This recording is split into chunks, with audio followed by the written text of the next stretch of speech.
एक पुरानी book store में एक लड़का बड़े ही ध्यान से एक अजीब सी किताब के पन्ने पढ़ रहा होता है। ये हमारी कहानी का मेन कैरेक्टर पॉल। कुछ देर बाद पॉल घर वापस लौट आता है। घर के अंदर उसकी सिस्टर उसे देखते ही कहती है पॉल वापस आ गए। लेकिन अगले ही पल वो मन ही मन सोचने लगती है, लगता है ये फिर से उसी बुक स्टोर में गया था। कुछ दिनों से इसकी हरकतें और भी अजीब हो गई हैं। वैसे पहले भी ये ज्यादा नॉर्मल नहीं था, लेकिन अब बात कुछ अलग ही लग रही है। इसी बीच वो अपने फोन पर वायरल ड्रेस वाली फोटो को देखते हुए बोल पड़ती है, ये क्या बकवास है, ब्लू और ब्लैक, अरे ये तो ड्रेस क्लियरली व्हाइट और गोल्ड है, क्या लोगों ने कुछ पी रखी है। फिर वो पॉल की तरफ देखते हुए कैजुअली पूछती है, सुनो पॉल, बस कंफर्म करना था कि तुम्हारे हिसाब से इस ड्रेस का कलर क्या है। लेकिन पॉल का ध्यान किसी और चीज पर होता है। वो उस किताब की मदद से एक डीमन को समन करने की रिचुअल कंप्लीट कर रहा होता है, और हैरानी की बात यह है कि वो रिचुअल सक्सेस भी हो जाता है। अगले ही पल उसके सामने एक असली डीमन समन हो जाता है। ये मंजर देखते ही पॉल की सिस्टर बिना एक सेकंड गवाए दरवाजा बंद कर देती है। डीमन हल्की सी मुस्कान के साथ कहता है, मैं इम्प्रेस हुआ इंसान, सोचकर भी हैरानी होती है कि एक अकेला इंसान मुझे बुला सकता है। मैं हूँ एस्ट्रोरॉथ, नर का 23 महान ड्यूक्स में से एक। कॉन्ट्रैक्ट के मुताबिक मैं तुम्हें अपनी शक्ति का एक हिस्सा 6 दिनों के लिए दूंगा, और बदले में मुझे तुम्हारी आत्मा चाहिए। अब बताओ इस दुनिया में तुम्हारी सबसे बड़ी इच्छा क्या है। पॉल थोड़ा झिझकता है और कहता है, वो एक लड़की है जिसमें मुझे इंटरेस्ट है। मैं बस ये जानना चाहता हूँ कि क्या वो भी मेरे बारे में वैसा ही फील करती है। शायद उसे तो मेरा नाम भी याद ना हो। मुझे इन सब चीजों का कोई एक्सपीरियंस नहीं है, लेकिन तुम्हें देखकर लगा शायद तुम मेरी उससे बात कराने में मदद कर सकते हो। ये सुनते ही डीमन कुछ पल के लिए एकदम बिल्कुल चुप हो जाता है। फिर हैरानी से सिर्फ एक ही शब्द निकलता है, क्या।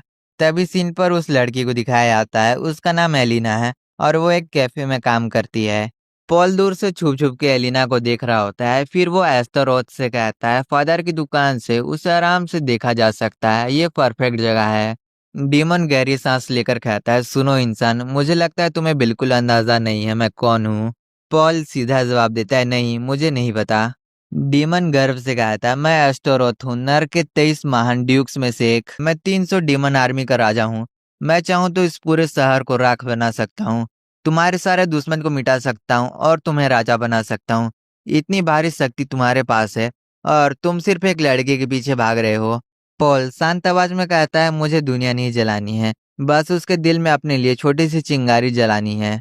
लेकिन उसी वक्त उसकी नजर एलिना पर पड़ती है। वो किसी दूसरे लड़के के साथ मुस्कुराकर बात कर रही होती है। ये देखकर पॉल बिल्कुल सन्न रह जाता है, जैसे उसके पैरों तले जमीन ही खिसक गई हो। कुछ देर बाद वो आदमी आराम से घर की तरफ जा रहा होता है, लेकिन अचानक जमीन से कई हाथ निकलते हैं और देखते ही देखते उस आदमी को खींचकर जमीन के अंदर ले जाते हैं। अगली बार जब उसकी आंखें खुलती है, वो एक अजीब सी जगह पर होता है। उसके सामने कुर्सी पर पॉल बैठा हुआ होता है और उसकी आंखों में सिर्फ गुस्सा नजर आ रहा होता है। घबराकर वो आदमी पूछता है, ये जगह क्या है। पॉल बिल्कुल शांत आवाज में कहता है, तुम लिम्बो में हो।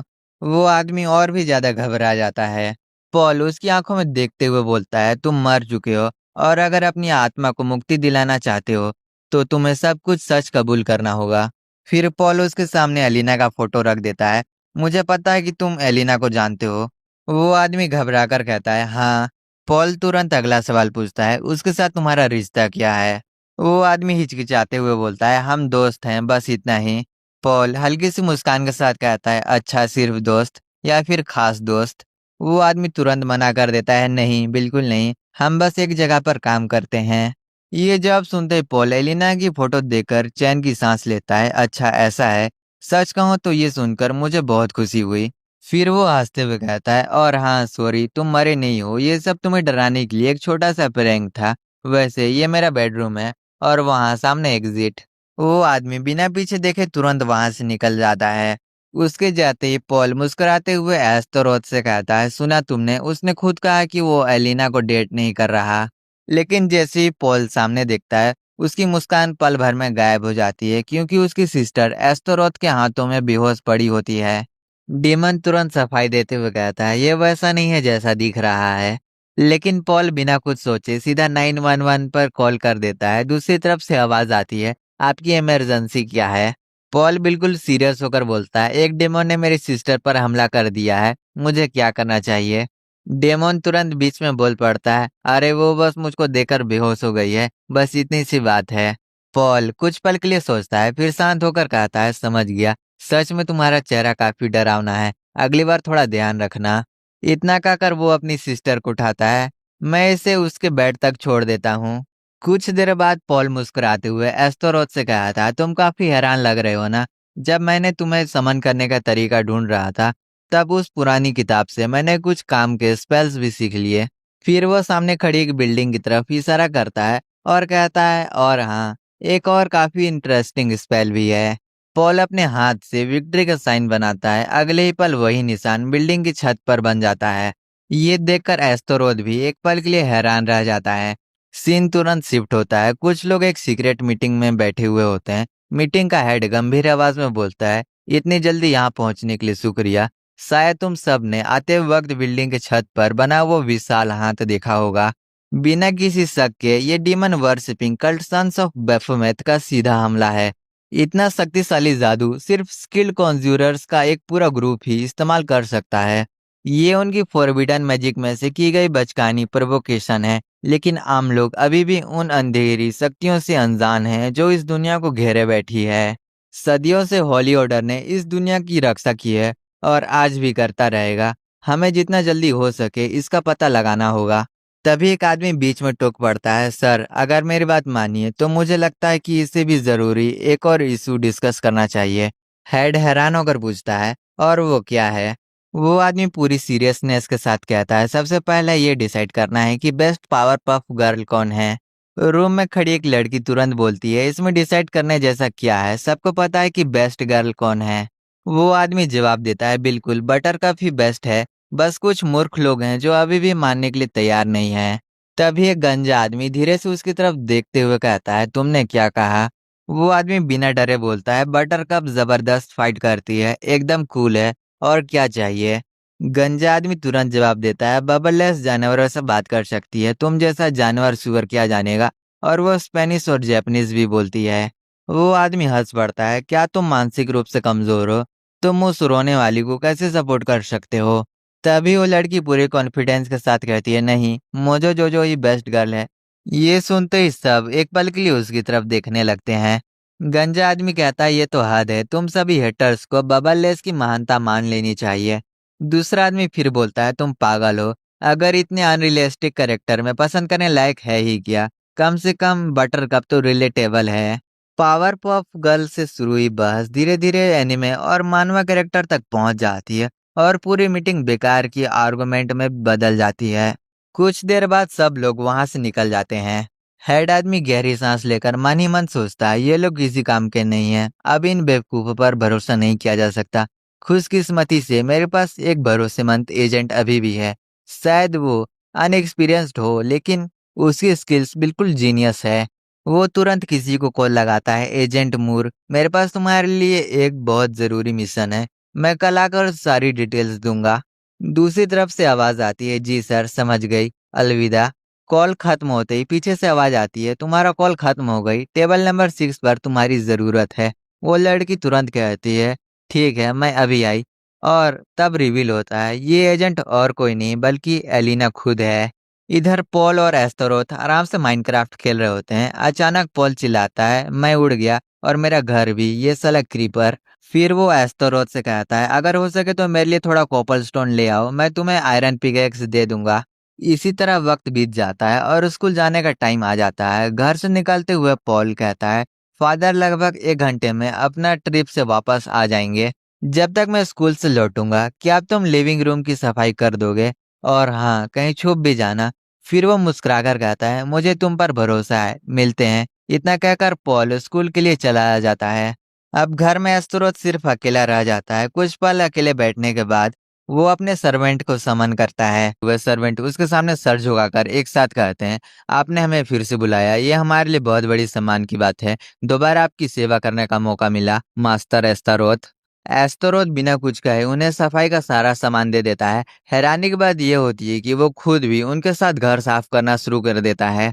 काम करते करते एक सर्वेंट धीरे से अपनी सिस्टर से पूछता है, सिस्टर तुम्हें क्या लगता है मास्टर एस्तरोथ ने हमें इतना छोटा सा काम करने के लिए क्यों बुलाया होगा? और क्या ये किसी आम इंसान का घर नहीं है? उसकी सिस्टर शांत आवाज़ में जवाब देती है, क्या मुझे तुम्हें हर बात समझानी पड़ेगी?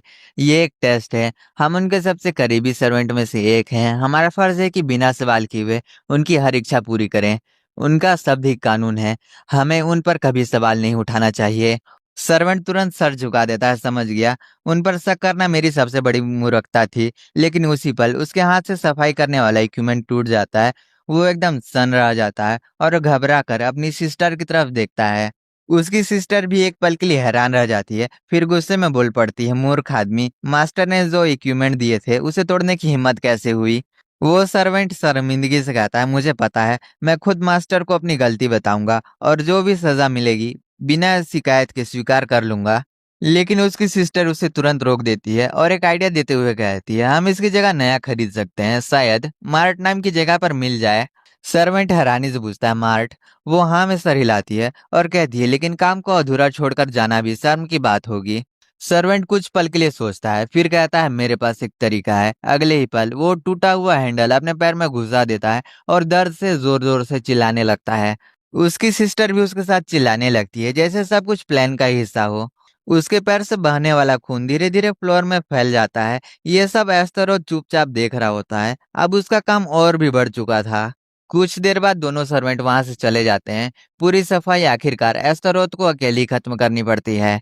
काम निपटने के बाद वो आराम से बैठकर चाय पीने लगता है, लेकिन अगले ही पल उसका सब्र टूट जाता है। गुस्से में वो सामने रखी टेबल को जोर से पलट देता है और चीख पड़ता है, मैं ये क्या कर रहा हूँ? क्या इस तुच्छ इंसान के साथ रह रह कर मैं भूल गया हूँ कि मैं कौन हूँ? मैं नर का एक महान ड्यूक हूँ। मैं एस्तरोथ हूँ। तभी घर का दरवाजा खुलता है। पॉल के फादर अंदर आते हैं। डीमन तुरंत उनकी तरफ मुड़कर देखता है। पॉल के फादर पूरी विनम्रता से कहते हैं, गुड मॉर्निंग सर, क्या मैं आपकी किसी तरह की मदद कर सकता हूँ? सीन तुरंत स्कूल की तरफ शिफ्ट हो जाता है। एक लड़का अपने डेस्क पर बैठकर मन ही मन सोच रहा होता है कि कितना बोरिंग है। हाई स्कूल शुरू हुए सिर्फ एक ही हफ्ता हुआ है और मुझे अभी से लग रहा है कि ये पूरा वक्त बर्बाद होने वाला है। तभी एक लड़की उसके डेस्क के पास आकर रुक जाती है। वो विनम्रता से कहती है, एक्सक्यूज मी, मुझे लगता है कि ये मेरी डेस्क है। टीचर ने कहा था कि सब अपनी अपनी सीट पर ही बैठेंगे, तो अगर तुम।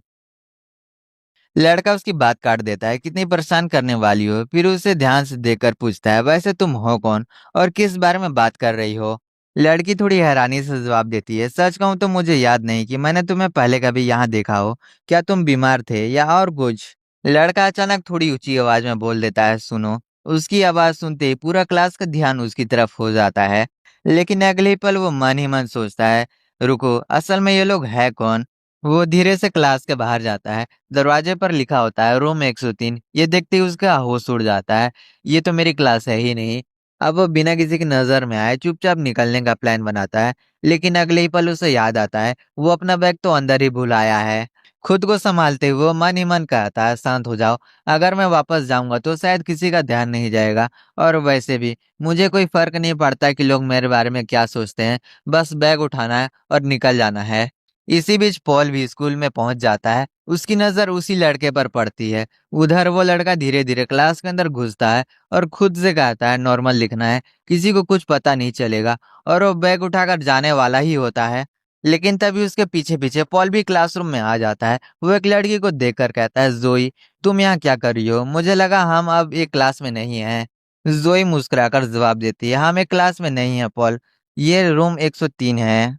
पॉल हल्का सा झिझकता है और कहता है, मेरी सफाई में मैं बस इतना ही कहूंगा कि ये लड़का मेरे क्लास का ही है। मैं तो बस इसके पीछे पीछे यहाँ तक आ गया। जोई हैरानी से बोलती है, अच्छा तो तुम फिर आ ही गए? पॉल उसे पूछता है, तो तुम उसे जानती हो?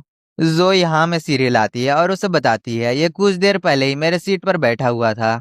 पॉल हंसते हुए कहता है, सच में मैंने इसे बाहर जाते हुए देखा था, लेकिन लगता है ये अपना बैग यहीं भूल गया। काफी एम्बेरेसिंग सिचुएशन है। उन दोनों की पूरी बात वो लड़का भी सुन रहा होता है और हर गुजरते पल के साथ उसका गुस्सा और भी ज्यादा बढ़ते जा रहा होता है। सीन शिफ्ट होता है। हॉली कैफे के बाहर एक गाड़ी आकर रुकती है। उसमें से वही हॉली ऑर्डर का हेड उतरता है। इसी कैफे में वो लड़का भी पार्ट टाइम काम करता है। हेड अंदर आते ही कहता है, मुझे एलिना मूर से मिलना है, मैं उसके लिए कुछ पटाखे लाया हूँ। वो लड़का शक भरी नजरों से पूछता है, क्या मैं जान सकता हूँ कि आप कौन हैं? हेड मन ही मन सोचता है, और एक शक करने वाला आदमी, क्या ये दिन कभी खत्म नहीं होगा क्या? चलो इसे लगने देते हैं कि मैं एजेंट मूर का कोई रिश्तेदार हूँ, बात आसान हो जाएगी। फिर वो बोलता है, मैं जोहन मूर हूँ, उसका अंकल। लेकिन उसकी बात पूरी होने से पहले पीछे से आवाज आती है, प्रेसिडेंट लिविंस। एलिना वहां पहुंच चुकी होती है। वो मुस्कुराते हुए कहती है, आप मेरी उम्मीद से पहले आ गए। कृपया मेरे साथ पीछे आंगन में चलिए, हम वहां आराम से बात कर सकते हैं। जाते जाते हेड उस लड़के की तरफ देखते हैं। मैं जोहन मूर लिविंस हूँ, उसका अंकल और एक प्रेसिडेंट भी। आपसे मिलकर खुशी हुई। इतना कहकर दोनों अंदर चले जाते हैं। पीछे आंगन में पहुंचकर एलिना कहती है, यहाँ हमें कोई डिस्टर्ब नहीं करेगा। हम आमतौर पर अपना ब्रेक यहीं स्पेंड करते हैं। हेड अपने बैग में से केस निकालते हुए कहता है, एजेंट मूर, इस बार का मिशन बिल्कुल भी आसान नहीं होने वाला है। हमारा दुश्मन सन्स ऑफ बेफोमेट नाम का कल्ट माना जा रहा है। इसका मतलब तुम्हें कंज्यूरर्स और छोटे डिमंस का भी सामना करना पड़ सकता है। फिर वो केस खोलकर वेपन दिखाते हुए कहता है, इसलिए मैंने तुम्हारे लिए द रेड एम्बर MK2 लाया हूँ। इसमें पवित्र चांदी की गोलियां भरी हैं, 15 राउंड डबल स्ट्रैक मैगजीन के साथ। फिलहाल हमारी सबसे बड़ी प्रॉब्लम इंफॉर्मेशन की कमी है, इसलिए तुम्हें ये मिशन अकेले ही हैंडल करना होगा, ताकि दुश्मन को जरा भी शक ना हो। और मन ही मन वो सोचता है, मैं इसे ये तो नहीं बता सकता कि बाकी एजेंट को तो इस मिशन की परवाह ही नहीं थी। एलिना पूरे कॉन्फिडेंस के साथ जवाब देती है, ये मेरे लिए कोई प्रॉब्लम नहीं है सर। मैं आपका भरोसा टूटने नहीं दूंगी। मैंने अपनी पूरी जिंदगी इसी दिन के लिए तो ट्रेनिंग की है। लेकिन उसी वक्त दरवाजा खुलने ही वाला होता है। बाहर से वही लड़का आवाज लगाता है, बीच में टोकने के लिए, सॉरी एलिना, क्या तुम्हें पता है कि क्लॉस कहाँ है? वो कल भी काम पर नहीं आया था। उसकी आवाज सुनते ही एलिना और हेड दोनों एक साथ चौंक जाते हैं। रिएक्शन देने में एलिना एक सेकंड भी नहीं लगाती, वो जोर से दरवाजा पर लात मारती है। दरवाजा खुलते ही वो लड़का अंदर घुसने से पहले दूर जाकर जमीन पर गिर पड़ता है। एलिना घबराहट में जोर से कहती है, अरे विन, मैं कपड़े बदल रही थी, तुम्हें अंदर आने से पहले नॉक करना चाहिए था। बेचारा विन जमीन पर गिरे हुए बस दर्द से कराह रहा होता है। उधर स्कूल से घर लौटते वक्त पॉल की नजर फिर से कैफे पर पड़ती है, लेकिन आज एलिना बाहर नजर नहीं आती। निराश होकर वो फिर घर की तरफ चल पड़ता है। रास्ते में उसकी नजर उसी टेबल पर पड़ती है जिसे एस्तरोत ने फेंका था। तभी पास खड़ी एक बुजुर्ग औरत उसे रोक देती है और कहती है, ज्यादा पास मत जाना, ये खतरनाक हो सकता है। पॉल विनम्रता से उनकी तरफ देखकर ग्रीट करता है। उस बुजुर्ग महिला का नाम ली होता है। वो टेबल की तरफ देखते हुए कहती है, मैंने आज इसे सुबह आसमान से गिरते हुए देखा था, ये एक उल्का पिंड है। पॉल हल्का सा मुस्कुराता है, मुझे नहीं लगता कि ऐसा है। फिर नम्रता से कहता है, मैं चलता हूँ, आपका दिन शुभ हो। इतना कहकर वो वहां से निकल जाता है। रास्ते भर वो मन ही मन सोचता है, वो बुढ़िया काफी अजीब थी। जो भी हो, मुझे बस घर जाकर थोड़ा आराम करना है। जैसे ही पॉल घर के अंदर कदम रखता है, उसके फादर मुस्कुराते हुए उसका स्वागत करते हैं। वेलकम बैक पॉल, स्कूल कैसा रहा? फिर हल्की सी मुस्कान के साथ कहते हैं, सच में वक्त काफी तेज से निकल जाता है। सोचो, तुम अब हाई स्कूल में हो। चलो अब बताओ, तुम्हारा पहला हफ्ता कैसा रहा? मुझे यकीन है कि बहुत कुछ हुआ होगा। पॉल अपने फादर की बात सुनकर एक पल के लिए घबरा जाता है। सिचुएशन को संभालने के लिए वो धीरे से वहां से निकलने की कोशिश करता है, लेकिन एस्तरोथ उसके रास्ता रोक देता है। पॉल जबरदस्ती मुस्कुराते हुए कहता है, अरे तुम यहीं थे एस्ता, ये कॉस्ट्यूम तो कमाल का लग रहा है। तुम आज रात कॉस्प्ले कॉन्टेस्ट पक्का जीतने वाले हो। लेकिन एस्तरोथ बिना कुछ कहे अपने हाथ में फायर मैजिक जला देता है। पॉल फिर भी बात को संभालने की पूरी कोशिश करता है। वो तुरंत अपने फादर की तरफ मुड़कर कहता है, ये वही CGI वाली चीज है जिसका मैंने पिछली बार जिक्र किया था। काफी रियलिस्टिक लग रही है ना? आजकल मूवी में भी इसी तरह के इफेक्ट्स का यूज होता है। पॉल के फादर शांत अंदाज में जवाब देते हैं, मुझे तो सिर्फ अंदाजा है, लेकिन ये किसी कॉस्ट्यूम जैसा तो नहीं लग रहा। ये सुनते ही पॉल के माथे पर पसीना आ जाता है। फिर भी वो अपना एक्टिंग जारी रखता है। हंसते हुए वो एस्तरोथ का हाथ पकड़ लेता है और अपने रूम में ले जाता है। दरवाजा बंद होते ही वो गहरी सांस लेता है और कहता है, ये तो बहुत बुरा है। उम्मीद करता हूँ फादर को कुछ समझ नहीं आया हो। लेकिन एस्तरोथ की आवाज पहले से कहीं ज्यादा गंभीर हो चुकी थी। वो कहता है, बस ये नाटक अब खत्म करो इंसान। मुझे पता है तुम असल में किसके लिए काम कर रहे हो। पॉल पूरी तरह हैरान रह जाता है। फिर मजाक में कहता है, मेरी तो अभी तक कोई पार्ट टाइम जॉब भी नहीं है। लेकिन एस्तरोथ उसकी बात नजरअंदाज कर देता है। वो आगे कहता है, कितनी बड़ी मूर्खता थी मेरी, इतनी देर बाद मुझे सब समझ आ गया है। तुम्हें जानबूझकर मुझे इस दुनिया में बुलाने का हुक्म दिया गया था, ताकि मेरे बिना नर का साम्राज्य कमजोर पड़ जाए और उस पर आसानी से हमला किया जा सके। और इतनी घटिया और इतनी हिम्मत वाली साजिश सिर्फ एक ही शख्स रच सकती है, नर की महान ड्यूचेस डेंटिलियन। क्या मैं सही कह रहा हूँ? पॉल अभी कुछ जवाब दे नहीं पाता कि तभी उसके फादर रूम के अंदर आ जाते हैं। वो धीरे से कहते हैं, पॉल, मुझे तुमसे एक जरूरी बात पूछनी थी। पॉल तुरंत उनकी तरफ मुड़ता है। फादर की आवाज में चिंता साफ महसूस हो रही थी। वो उससे पूछते हैं, बात तुम्हारी बहन जूलियट के बारे में है। तुम्हारे घर आने से पहले उसके स्कूल से फोन आया था। उन्होंने बताया है कि वो पिछले 2 दिनों से स्कूल नहीं गई और उसके दोस्त भी उसे कांटेक्ट नहीं कर पा रहे हैं। क्या तुम्हें पता है कि वो कहाँ हो सकती है?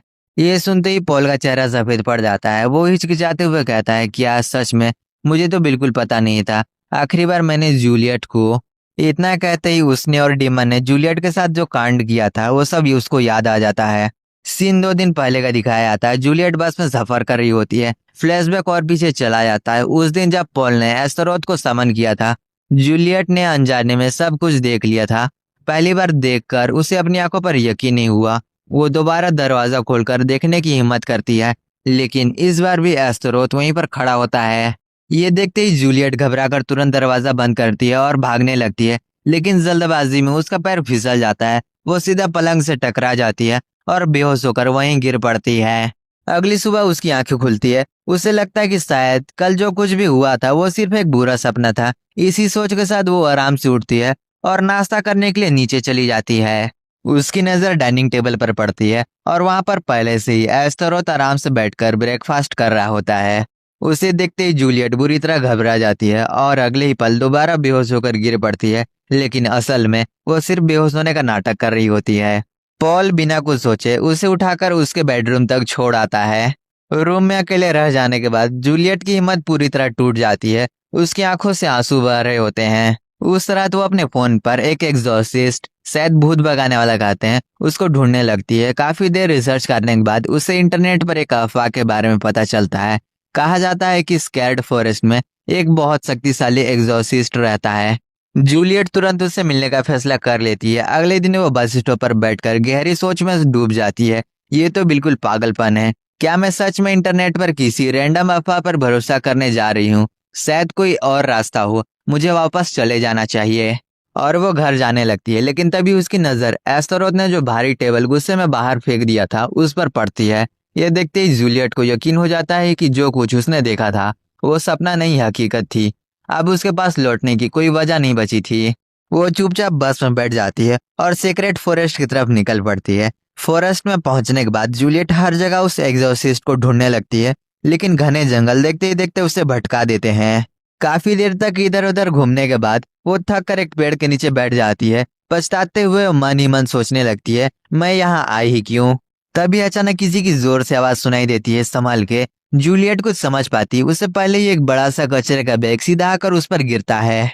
जूलियट खुद को देखकर मन ही मन हंस पड़ती है। मैं तो पूरी तरह कचरे से ढक गई। लेकिन जैसे ही वो उस लड़के का चेहरा देखती है, उसका ध्यान एक पल के लिए सब कुछ भूल जाता है। वो लड़का दिखने में काफी हैंडसम होता है।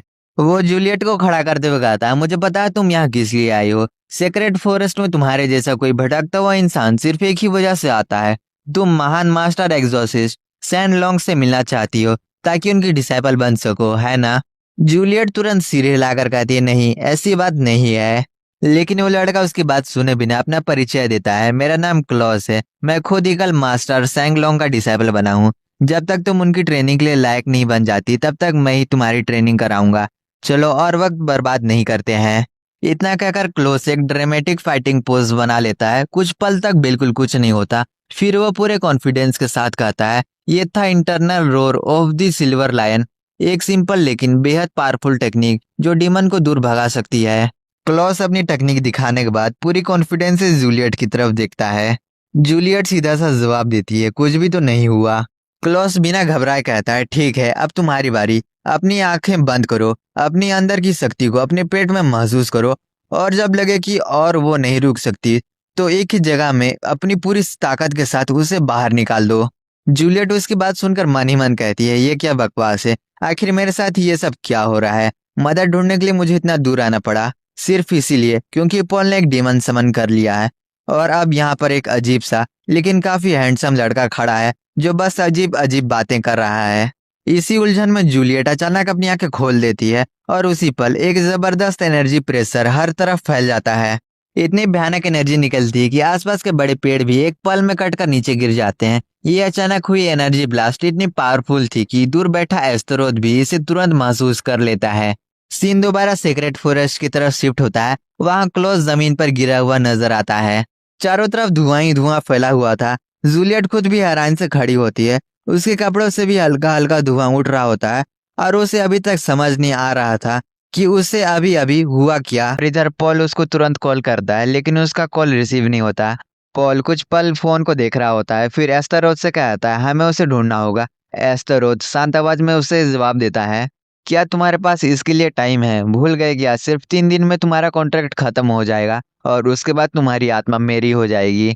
पॉल हैरानी से पूछता है इतनी जल्दी? फिर धीरे से कहता है लगता है जब तुम वापस नर्क चले जाओगे तो मुझे और कोई रास्ता ढूंढना पड़ेगा। एस्तरोथ उसे देखकर कहता है तुम्हें अभी भी समझ नहीं आ रहा है ना? तुम मेरे साथ चलोगे? पॉल एकदम हैरान रह जाता है, क्या ये कॉन्ट्रैक्ट का हिस्सा था? लेकिन तुमने अभी तक तो मेरी कोई मदद भी नहीं की, तो टेक्निकली ये कॉन्ट्रैक्ट वैलिड नहीं माना जाएगा। एस्तरोथ के चेहरे पर अजीब सी मुस्कान आ जाती है। हाँ, मुझे तुम्हारा ये एक्सप्रेशन पसंद आया। तुम चाहते हो कि मैं उस बकवास सी मांग में तुम्हारी मदद करूं?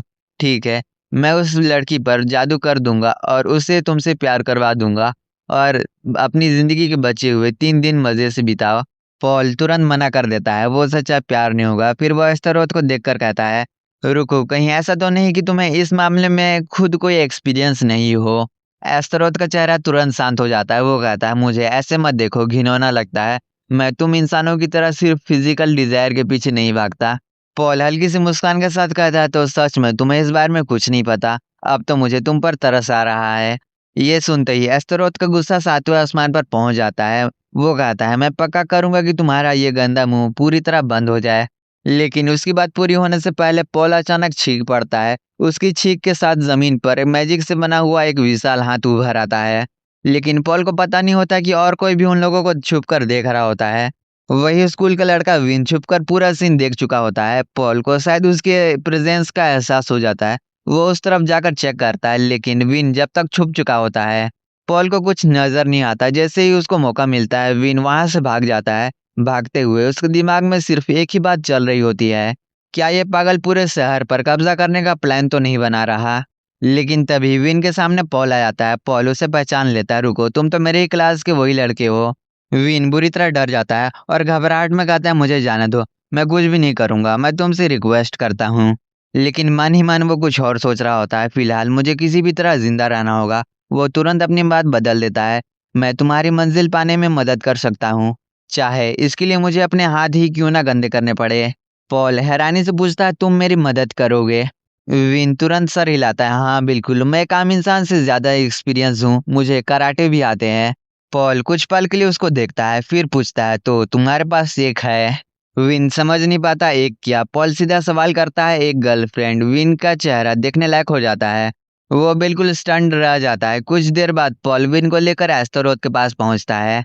पॉल उसे दिखाकर कहता है ये बंदा तुम्हारी जगह मेरी मदद करना चाहता है और तुमने तो अभी तक मेरी मदद भी नहीं की। और एस्तरोथ से कहता है तो तुम्हें पता चल गया, क्या तुम ये कॉन्ट्रैक्ट कैंसिल कर सकते हो? मैं नहीं चाहता मेरी आत्मा अभी नर्क ले जाई जाए। विन मन ही मन पैनिक कर रहा होता, तुम ये क्या बोल रहे हो, प्लीज इसे गुस्सा मत दिलाओ। लेकिन एस्तरोथ बिना किसी खास रिएक्शन से कहता है जो तुम्हारी मर्जी। इतना कहकर वो वहां से जाने लगता है। पॉल उसको तुरंत रोकने की कोशिश करता है और कहता है अरे रुको, इसका मतलब ये नहीं है कि तुम्हें अभी तुरंत जाना होगा। तुम जितना चाहो यहाँ रुक सकते हो, हमें तो अभी वो गड्ढा को भी फिल करना होगा जो गेम में हुआ था। लेकिन एस्तरोथ नहीं रुकता। वो अपने सामने एक विशाल मैजिक गेट समन करता है। गेट खुलता है और एस्तरोथ उसके अंदर चले जाता है। पॉल उसे जाते हुए देख रहा होता है, फिर धीरे से कहता है ठीक है, अगर तुम यही चाहते हो। एस्तरोथ गेट के अंदर आगे बढ़ रहा होता है। पॉल आखिरी बार आवाज लगाता है, लेकिन तुम कभी भी वापस आ सकते हो। एस्तरोथ बिना पीछे देखे वहां से चले जाता है। कुछ पल तक पॉल चुपचाप उस जगह को देख रहा होता है, फिर वो विंस की तरफ मुड़कर कहता है कल स्कूल में मिलते हैं। विन भी चुपचाप वहां से चले जाता है और अब पॉल के पास सिर्फ एक ही काम बचा था, जूलियट को ढूंढना। अगले दिन स्कूल में विन दूर से पॉल पर नजर रख रहा होता है। उसके दिमाग में कल की सारी बातें घूम रही होती हैं। कल इस पॉल नाम के लड़के ने मुझे उसकी क्रश के बारे में हेल्प मांगी थी, तो फिर ये पूरा डीमन वाला तमाशा किस लिए था? और वो इतना बड़ा मैजिक गेट आखिर किस चीज के लिए था? विन का दिमाग कंप्लीटली कंफ्यूज हो चुका था। वो मन ही मन सोचता है ये सब बहुत गड़बड़ हो गया है, सीरियसली क्या मैं किसी प्रैंक शो का हिस्सा हूँ? फिर वो खुद को संभालते हुए सोचता है, लेकिन फिलहाल मुझे किसी भी तरह पॉल का साथ देना होगा, चाहे कुछ भी हो। ये सिचुएशन डेंजरस है। तभी पीछे से जोई की आवाज आती है, तुम यहाँ खड़े होकर क्या कर रहे हो? विन के होश उड़ आते हैं, वो मन ही मन सोच रहा होता है फिर वो लड़की आ गई। घबराहट में वो बोल पड़ता है, तुम्हें क्या फर्क पड़ता है? जोई सीधा उसकी तरफ देखकर कहती है, तुम लड़कियों के वॉशरूम के सामने खड़े हो। विन एकदम चुप हो जाता है। फिर जोई कैजुअली पूछती है, वैसे मैंने तुम्हें कल पॉल के पीछे जाते हुए देखा था, क्या मामला है? विन घबराहट में जवाब देता है, देखो मैं बस उसे अकेले में बात करना चाहता था, कुछ सीक्रेट चीज डिस्कस करनी थी। फिर बिना सोचे बोल देता है, जिसमें कोई लड़की अलाउ नहीं है। विन तुरंत मन ही मन पैनिक कर रहा होता है, ये मैं क्या बक रहा हूँ अभी। लेकिन जोई उसकी बात का कुछ और ही मतलब निकाल लेती है और उसके दिमाग में अपनी फैंटेसी चल पड़ती है। फिर वो विन के कंधे पर हाथ रखकर कहती है, मैं तुम्हारी उलझन समझ सकती हूँ और मेरा पूरा सपोर्ट तुम्हारे साथ है। विन हैरानी से पूछता है, मतलब तुम्हें पॉल वाली बात भी पता है? जोई कुछ और समझकर कॉन्फिडेंटली कहती है, हाँ। विन उसकी तरफ देखकर मन ही मन सोचता है, उसे डीमन और इन अजीब पावर्स के बारे में पता है और वो इतनी शांति से कैसे रह सकती है। फिर वो कैजुअली होकर पूछता है, लेकिन मैं तुम पर भरोसा कैसे कर सकता हूँ? जोई बिना डरे जवाब देती है, चिंता मत करो, मैंने इस बारे में रिसर्च की है, मैं तुम्हारी मदद कर सकती हूँ। विन उसके कॉन्फिडेंस चेहरे को देखकर मन ही मन सोचता है, शायद वो सीरियस है और वो सही कह रही है, इस बुरे सपने से बचने के लिए मुझे एक साथी की जरूरत है। आखिरकार विन मान जाता है, ठीक है। सच कहूँ तो मैं भी अभी काफी मुश्किल सिचुएशन में हूँ। कल पॉल ने मुझे सब कुछ बता दिया और उसने कहा था कि हम आज स्कूल में इसके बारे में और बात करेंगे, लेकिन वो पूरे दिन मुझे इग्नोर करता रहा। मुझे समझ नहीं आ रहा मैं क्या करूं। विन की बात सुनकर जोई का रिएक्शन कुछ ज्यादा ही ड्रामेटिक हो जाता है। उसके नाक से अचानक खून निकलने लगता है। जोई उसका हाथ पकड़ती है और उसे बॉयज वॉशरूम में ढकेल देती है। विन हैरानी से पूछता है, आखिर तुम क्या कर रही हो? जोई सीधा जवाब देती है, मैं तुम्हें बस थोड़ा सा पुश दे रही हूँ। विन अंदर जाते ही वहां सामने का नजारा देखता है। पॉल वहां खड़ा होता है और उसके आसपास मैजिक से बने हुए बहुत सारे हाथ समन हुए होते हैं। विन ये देखकर तुरंत अपनी आंखें बंद कर लेता है और मन ही मन सोचता है, अच्छा हुआ वॉशरूम पास में ही है। पॉल का ध्यान अचानक विन की तरफ चला जाता है। विन तुरंत सर झुकाकर बोलता है, हेलो सर। पॉल को ये थोड़ा अजीब लगता है, वो हल्का सा हंसता है और कहता है, सर मुझे बस पॉल बोलो। फिर अपने आसपास मौजूद मैजिक के हाथों की तरफ देखकर कहता है, सॉरी उन हाथों के लिए, मैं थोड़ा अपने ही ख्यालों में खो गया था। पॉल फिर विन से कहता है, वैसे भी तुम कल वाली बात भूल सकते हो, अब तुम्हें मेरी मदद करने की जरूरत नहीं है। लेकिन विन तुरंत मना कर देता है। विन की सिंसियरिटी देखकर पॉल आखिरकार मान जाता है। फिर विन कैजुअली पूछता है, वैसे जिस लड़की की तुम बात कर रहे थे वो स्कूल से है क्या? पॉल जवाब देता है, मैं उसे सिर्फ उसकी वर्क प्लेस से जानता हूँ, वो एक वेट्रेस है, इसलिए मुझे यह भी नहीं पता कि मैं उससे नॉर्मली कैसे बात करूँ। पॉल कुछ पल के लिए रुकता है और फिर कहता है, लेकिन तुम्हें सच में मेरे लिए ये सब करने की जरूरत नहीं है। मुझे रियलाइज हुआ था कि मैं सिर्फ सेल्फिश बन रहा था और इसी वजह से वो चला गया। विन कुछ पल सोचता है फिर कहता है, सॉरी अगर मैं रूड लग रहा हूँ तो, लेकिन क्या हो अगर तुम भी उसी जगह पर काम करना शुरू कर दो जहाँ पर वो लड़की काम करती है? पॉल एकदम चुप हो जाता है, फिर उसकी आंखों में अचानक चमक आ जाती है और कहता है, तुम तो जीनियस हो। सीन होली कैफे में शिफ्ट होता है। विन वहां पर काम कर रहा होता है और मन ही मन सोचता है, आखिरकार थोड़ी शांति मिली और पॉल को मेरा आइडिया सच में पसंद आ गया। अभी सब कुछ खत्म नहीं हुआ, एक चांस है कि मैं अपनी नॉर्मल जिंदगी वापस पा सकूं। लेकिन तभी पॉल कैफे में आ जाता है। वो सीनियर स्टाफ मेंबर के पास जाकर पूछता है कि क्या वो यहाँ काम कर सकता है। विन दूर से छुपकर उसकी बात सुन रहा होता है। सीनियर स्टाफ मेंबर पॉल से पूछती है, अच्छा ठीक है, तुम्हारे पास अपना रिज्यूम है? पॉल थोड़ा ऑकवर्ड हो जाता है, वो कहता है, सॉरी ये पहली बार है जब मैं जॉब ढूंढ रहा हूँ, मुझे नहीं पता था। फिर जल्दी से कहता है, लेकिन मैं बहुत जल्दी सीखता हूँ, मुझे यकीन है कि मैं ज्यादा परेशानी नहीं दूंगा। सीनियर स्टाफ मेंबर कुछ सोचकर कहती है, ठीक है सुनो, मुझे ये कहते हुए बुरा लग रहा है, लेकिन हम असल में एक्सपीरियंस लोग ढूंढ रहे हैं। विन अभी भी छुप कर सब देख रहा होता है। तभी एलिना वहां आ जाती है। वो सीनियर स्टाफ मेंबर से कहती है, अरे इतना स्ट्रिक्ट मत बनो उसके साथ, और क्लोज के जाने के बाद वैसे भी हमें एक्स्ट्रा हैंड की जरूरत है। लेकिन सीनियर स्टाफ मेंबर अभी भी बात नहीं मान रही होती। एलिना तुरंत कहती है, चिंता मत करो, मैं इसे हैंडल कर लूंगी, मुझे कोई प्रॉब्लम नहीं होगी। सीनियर स्टाफ मेंबर आखिरकार मान जाती है, अच्छा तुम संभालोगी तो ठीक है। फिर पॉल की तरफ देखकर कहती है, सुना तुमने यंग मैन, तुम इसका एहसान मान सकते हो। लेकिन तभी भी इन बीच में बोल पड़ता है, तुम्हारे चेहरे को क्या हुआ? सीनियर स्टाफ मेंबर उसकी बात सुनकर भड़क जाती है, क्या तुम हमारा मजाक उड़ा रहे हो? अगर मैं तुम्हारी जगह होती तो मैं, लेकिन विन उसको रोक देता है और कहता है, नहीं रुको, वो ध्यान से पॉल के चेहरे को देखता है और कहता है ये होश में नहीं है। दूसरी तरफ सीन एक बार में शिफ्ट होता है। वहां एस्टेरोथ अकेले बार में बैठकर ड्रिंक कर रहा होता है। उसके पास बैठा एक आदमी सूसी उससे कहता है, मैंने सुना था कि तुम्हें हाल ही में इंसानों की दुनिया में समन किया गया था। एस्टेरोथ का मूड तुरंत खराब हो जाता है और उसे कहता है उसके बारे में बात मत करो, वो तो जीते जी नर्क था। सूसी मजाक उड़ाते हुए हंसता है और कहता है, अरे हम तो पहले से ही नर्क में हैं। एस्टेरोथ उसकी तरफ घूरता है। सूसी की हंसी तुरंत रुक जाती है और उससे माफी मांगता है। एस्टेरोथ फिर अपनी बात जारी रखता है, लेकिन सच बताऊं तो मेरा कॉन्ट्रैक्ट अभी खत्म नहीं हुआ है। ये पूरी सिचुएशन मुझे पागल बना रही है सुशी। यहाँ कुछ ना कुछ जरूर गड़बड़ है। एस्टेरोथ की आवाज गंभीर हो जाती है। एक अकेला इंसान मुझे समन करने के लिए काबिल नहीं होना चाहिए था, और मुझे यकीन है कि उसके फादर भी किसी न किसी चीज के पीछे हैं। सुशी सीरियस होकर पूछता है, क्या उसमें कुछ सस्पिशियस लगा? लेकिन उसी वक्त बार के अंदर कुछ लोग शोर शराबा करने लगते हैं। एस्टेरोथ उसकी तरफ देखता है और अगले ही पल वह उन सबको बुरी तरह पीटकर वहां से भगा देता है। कुछ देर बाद बार का दरवाजा खुलता है। एक लड़की अंदर आती है और दोनों से पूछती है, मैं अपनी मिस्ट्रेस को ढूंढ रही हूँ, द ग्रेटेस्ट ड्यूचेस डेल्टिलियन। क्या तुमने शायद उन्हें देखा? लेकिन एस्टेरोथ और सुशी जैसे ही उसकी तरफ देखते हैं, दोनों तुरंत सीधे होकर बैठ जाते हैं। सुशी उसे पूछता है, ओ हेलो आसाई, द ग्रेटेस्ट ड्यूचेस डेल्टिलियन, काफी समय हो गया जब से वो यहाँ आई थी, क्या कुछ गड़बड़ है? आसाई जवाब देती है, नहीं, मैं किसी वजह से मैं उन तक पहुंच नहीं पा रही। सुशी गंभीर होकर कहता है, समझ गया, ये तो अनफॉर्चुनेट है। फिर वो एस्टेरोथ की तरफ मुड़कर पूछता है, आपको कुछ पता है माय लॉर्ड? एस्टेरोथ कुछ देर तक सोचता है और कहता है, मैं अपने सबॉर्डिनेट से पूछूंगा, हो सकता है उन्होंने हाल ही में उन्हें देखा हो। वो अपने सबॉर्डिनेट को कनेक्ट करने की कोशिश करता है, लेकिन कोई जवाब नहीं मिलता। एस्टेरोथ का चेहरा भी सीरियस हो जाता है और कहता है, क्या कोई जवाब नहीं दे रहा? फिर वो अंदाजा लगाते हुए कहता है, हो सकता है मैंने उन्हें इंसानों की दुनिया में छोड़ दिया हो और उनके साथ जरूर कुछ हुआ होगा। सुशी भी सीरियस होकर कहता है, ये सच में सीरियस बात है। मेरी सजेशन ये है कि हम भी इंसानों की दुनिया में चलते हैं। एक दिन पहले एस्टेरोथ के दोनों सर्वेंट अभी भी उस स्पेशल क्लीनिंग टूल को ढूंढ रहे होते हैं।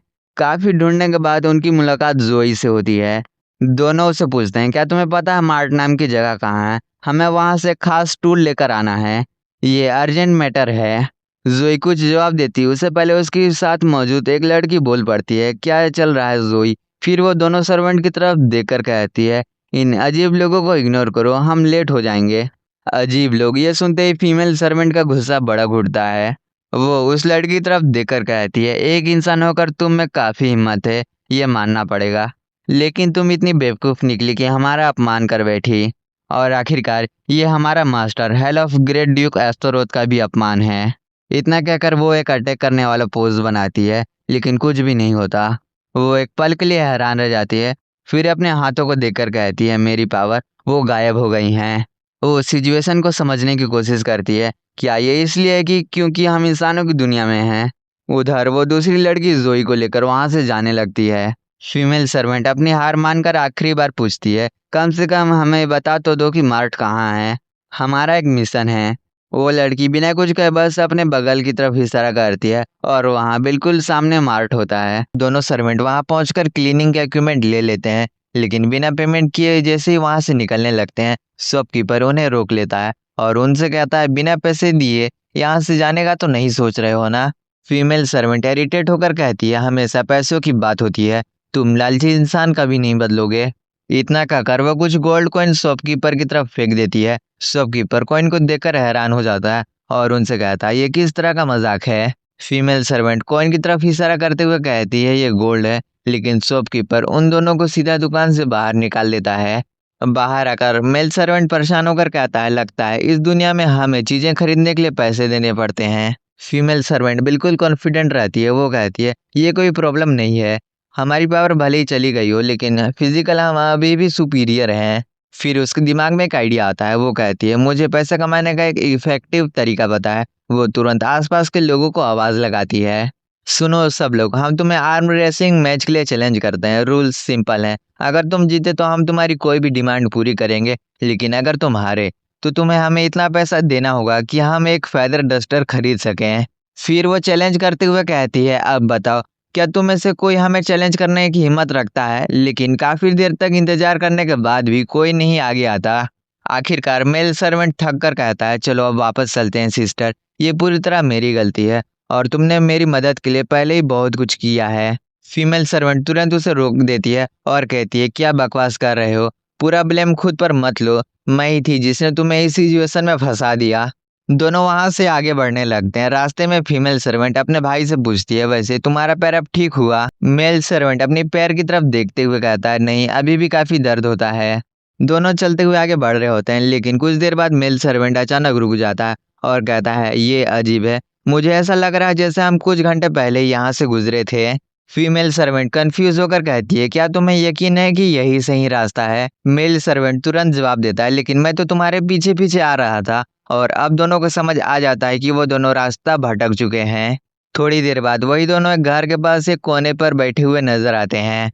तभी घर के पास वो लड़की आती है। फीमेल सर्वेंट उसकी तरफ देखकर धीरे से कहती है, हमारी मदद करो, हम खो गए हैं और बहुत थक भी चुके हैं। लेकिन उससे भी ज्यादा जरूरी बात, हमें एक फेदर डस्टर चाहिए। लेकिन उस घर में रहने वाली लड़की उनकी बात सुनकर दरवाजा बंद कर देती है। दोनों सर्वेंट वहीं बाहर रह जाते हैं और देखते ही देखते रात हो जाती है।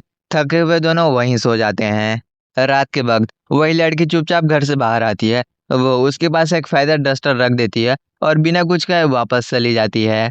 अगली सुबह दोनों सर्वेंट की आंखें खुलती है, लेकिन सामने का सीन देखकर दोनों हैरान रह जाते हैं। उनके आसपास बहुत सारे लोग इकट्ठा होते हैं और उनका मजाक उड़ा रहे होते हैं। तभी फीमेल सर्वेंट अपने बगल में देखती है, वहाँ वहीं फेदर डस्टर पड़ा होता है। उसे देखकर दोनों के चेहरे पर खुशी खिल उठती है। लेकिन तभी भीड़ में से एक आदमी उन दोनों की तरफ आगे बढ़ रहा होता है। सर्वेंट को जैसे ही वो फेदर डस्टर मिलता है, उनकी खुशी ज्यादा देर तक नहीं टिक पाती। गलती से फेदर डस्टर उस आदमी के पैर के नीचे आ जाता है और वो टूट जाता है। दोनों कुछ पल के लिए उस टूटे हुए फेदर डस्टर को देख रहे होते हैं। फिर उनका गुस्सा सातवें आसमान पर पहुंच जाता है। फीमेल सर्वेंट उस आदमी पर हमला कर देती है और वो दूर जाकर गिर जाता है। और वो गुस्से में कहती है, तुम जैसे कीड़ों को कुचलने के लिए सिर्फ मेरा थप्पड़ ही काफी है। उधर से वहीं एजेंट हेड लुइस वहां से गुजर रहा होता है। तब एक आदमी अचानक उसके पास आकर गिरता है। लुइस सामने देखता है दोनों सर्वेंट ने वहां मौजूद बाकी लोगों को भी हरा दिया होता है। मेल सर्वेंट थककर अपनी सिस्टर से कहता है, इसे यहीं छोड़ दो सिस्टर, आखिर इन सब का क्या फायदा, हमने सब कुछ खो दिया है और हमारे मास्टर हमारी बार बार के फेलियर को माफ नहीं करेंगे, यही हमारा एंड है। तभी उनके पीछे से लुइस की आवाज आती है, क्या तुम अपना पर्पस ढूंढ रहे हो? दोनों सर्वेंट पलट कर उसकी तरफ देखते हैं। लुइस कहता है, मैंने सब कुछ देखा, तुम दोनों के पास इनक्रेडिबल फाइटिंग स्किल है, इन्हें यूं ही वेस्ट होने देना बहुत बड़ी लॉस होगी। फिर वो अपना इंट्रोडक्शन देते हुए कहता है, मैं लुइस हूँ। लेकिन उसकी बात पूरी होने से पहले दोनों सर्वेंट उसकी तरफ तेजी से आगे बढ़ने लगते हैं। देखकर ऐसा लगता है जैसे वो लुइस पर अटैक करने वाले हों। लुइस भी एक पल के लिए अलर्ट हो जाता है, लेकिन अगले ही सेकंड पता चलता है कि दोनों का टारगेट लुइस था ही नहीं, वो था उसके पास रखा हुआ खाना।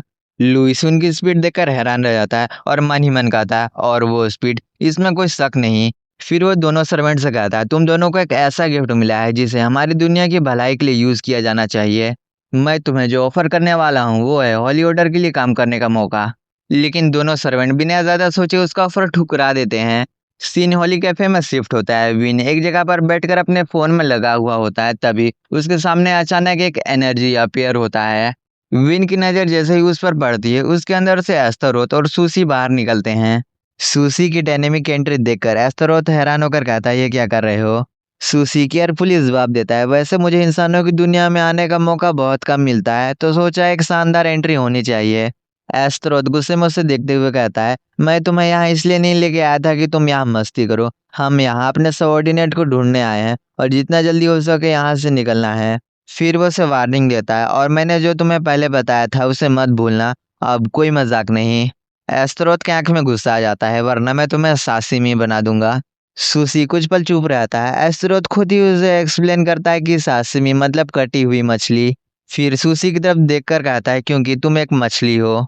उधर विन दोनों को देखकर अंदर ही अंदर काफी डर रहा होता है, लेकिन वो पूरी कोशिश करता है कि उन्हें इग्नोर करे, जैसे उसने कुछ देखा ही नहीं है।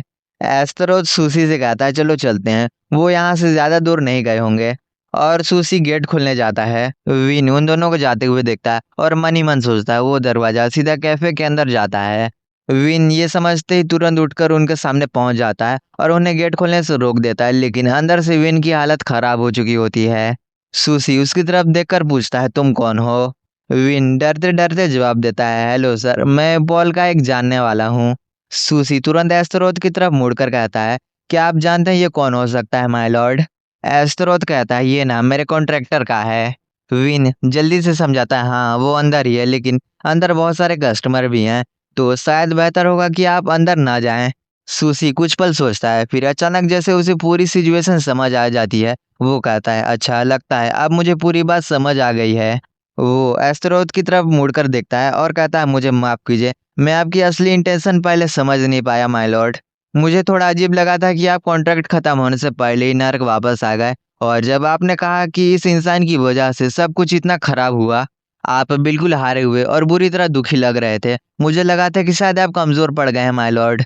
सुसी की बात सुनकर एस्टेरोथ शांत रहता है, लेकिन सुसी की आवाज और भी सीरियस हो जाती है, लेकिन मैं इससे ज्यादा गलत नहीं हो सकता था। आपका यहाँ वापस आने की वजह सिर्फ अपने सबॉर्डिनेट को ढूंढना ही नहीं थी। आप उस बेवकूफ इंसान से बदला लेना चाहते थे जिसने हेल के एक ग्रेट ड्यूक का अपमान किया था। एस्टेरोथ कुछ पल उसके बाद सुनता रहता है, फिर धीरे से कहता है, हाँ। विन ये सब सुनकर अंदर ही अंदर पैनिक करने लगता है। वो मन ही मन सोचता है, रुको, अगर पॉल उनकी नजरों में गलत साबित हो गया तो फिर मेरा क्या होगा? अगर मैं उनके किसी काम का नहीं रहा तो ये लोग मुझसे भी छुटकारा पा लेंगे। इसी बीच सूसी एस्टेरोथ से पूछता है, और अब मैं ये सोचकर हैरान हूँ, कॉन्ट्रैक्ट आखिर किस बारे में था माय लॉर्ड? विन तुरंत बीच में बोल पड़ता है, मुझे पता है। दोनों उसकी तरफ देखते हैं। विन जल्दी से कहता है, वो यहाँ एक काम करने वाली एक लड़की को डेट करना चाहता है। एस्टेरोथ भी कहता है, हाँ यही कॉन्ट्रैक्ट था।